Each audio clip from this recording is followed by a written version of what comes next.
सांगलं तुझ्या गुरूंना काहीतरी, अरे मरू आम्ही मरून जाऊ. तो म्हणला तुम्ही जाऊन क्षमा मागा त्यांच्याकडे आता, मग ते तुम्हाला क्षमा करते. मग राजा त्याची अक्कल ठिकाण्यावर आली. मग गेला की क्षमा करा, मी तुमचा उपहास केला, तुमची चेष्टा केली, क्षमा करा. मग त्याने ती हास्य शक्ती काढून घेतली परत. याला म्हणतात प्रारब्ध.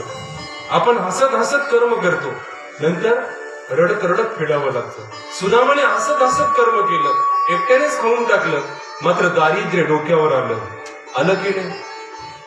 या जगामध्ये प्रत्येक माणूस आपल्या कर्माचं फळ भोगत असतो. तुम्ही म्हणतो हाच श्रीमंत का, हाच गरीब का.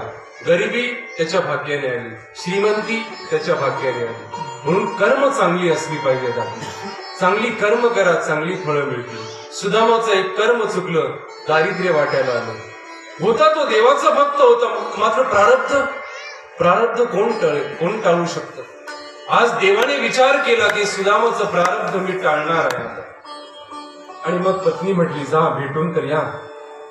देव पत्नीच्या रूपाने बोलला. पहा तुम्ही घरात, तुम्हाला जेव्हा वृद्ध लोक म्हणतात अरे मंदिरात जा, तरुणांना जेव्हा म्हणतात मंदिरात जा, तेव्हा त्यांचं बोलणं देवाच्या रूपाने असतं.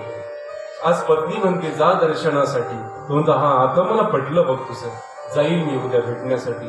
रात्र कधी निघून गेली कळालं नाही सुदामाला. सकाळ झाली, सुदामाने आंघोळ केली आणि आता निघण्याच्या तयारीला लागला. कपडे घातले फाटके अंगावरती. मात्र निघता निघता पत्नीला म्हटलं अगं मी चाललोय श्रीकृष्ण नाथाला भेटायला, मात्र रिकामे हाताने कसा जाऊ, हात रिकामे घेऊन कसं जाऊ.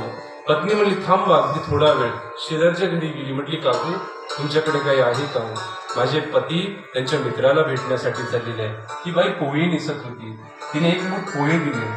तेवढे पुरे नाही वाटले तिला. परत दुसऱ्या बाईकडे गेली, तिसऱ्याचे 4 घरी गेली. आता मला सांगा प्रत्येक घरचे पोहे एक सारखे असतात का.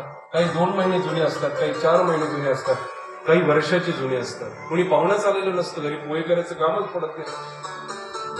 4 घरचे पोहे तिने एका याच्यात बांधले, धुडक्यामध्ये गाठ मारली आणि सुदामाच्या हातात ते गाठोडं दिलं. सुदामाने ते गाठोडं कमरेला गुंडाळलं आणि हातात काठी घेऊन सुदामाने बायकोकडे पाहिलं, मुलांकडे पाहिलं.